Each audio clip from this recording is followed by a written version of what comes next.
درود پاک پڑھنے کے بے شمار فضائل و برکات ہیں۔ ایک بڑا ہی انوکھا واقعہ حضرت وہب بن منبہ رحمۃ اللہ تعالی علیہ سے روایت ہے کہ بنی اسرائیل میں ایک شخص تھا اور اس نے اللہ کریم نے 200 سال کی زندگی اس سے عطا فرمائی تھی۔ اتنی طویل زندگی تھی مگر بدقسمتی سے اس نے وہ پوری زندگی اللہ کریم کی نافرمانیوں میں گزار دی۔ اب چونکہ اتنے گناہ کیے تھے، اتنی بری عادتیں تھیں کہ جب اس کا 200 سال کی عمر میں وصال ہوا، انتقال ہوا، تو بنی اسرائیل کے لوگوں نے اس کو کفن، غسل، جنازہ پڑھنے کی بجائے اٹھا کر گندگی کے ڈھیر پر ڈال دیا۔ اب بنی اسرائیل کے انہوں نے تو یہ عمل کر لیا، مگر اللہ کریم نے حضرت موسیٰ علیہ السلام پر یہ وحی بھیجی کہ اے موسیٰ فلاں علاقے میں ہمارے ایک بندے کا انتقال ہوا ہے، آپ جائیے اسے غسل دیجئے، کفن دیجئے اور نماز جنازہ پڑھائیے۔ حضرت موسیٰ علیہ السلام کو اللہ کا حکم تھا، آپ وہاں پہنچے اور لوگوں سے کہا کہ فلاں فلاں کا انتقال ہوا ہے، اس کی میت کہاں ہے؟ تو لوگوں نے کہا آپ کلیم اللہ ہو کر اتنے گناہگار اور اتنے بدکار آدمی کا پتہ پوچھ رہے ہیں، اس کے مرنے کے بعد تو ہم نے اس کو گندگی پہ ڈال دیا۔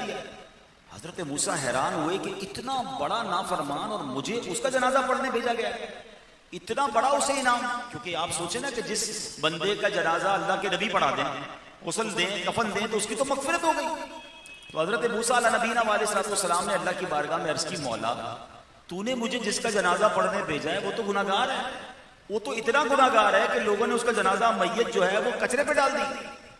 اللہ کریم کی طرف سے حکم ہوا کہ اے موسیٰ بات تو ٹھیک ہے، یہ بندہ واقعی بڑا گناہگار تھا، مگر انہو کان کلما نشر التوراۃ، جب یہ بندہ تورات شریف کھولتا تھا، وَنَظَرَ إِلَىٰ اسْمِ مُحَمَّدٍ صلی اللہ علیہ وسلم، اور ہمارے محبوب محمد مصطفیٰ صلی اللہ تعالیٰ علیہ وسلم کا نام پاک دیکھتا تو قبلہ ووضعہ علی عینہ وصلی علیہ، ہمارے محبوب کے نام پاک کو ادب سے چومتا، اسے آنکھوں پر لگاتا اور درود پاک کے نذرانے پیش کرتا تھا۔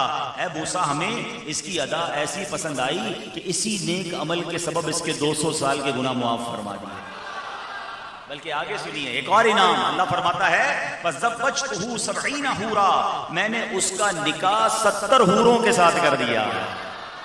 اعمال نہ دیکھے یہ دیکھا، محبوب کے کوچے کا ہے گدا، اعمال نہ دیکھے یہ دیکھا، محبوب کے کوچے کا ہے گدا، مولا نے مجھے یوں بخش دیا۔ سبحان اللہ، سبحان اللہ۔ اے میرے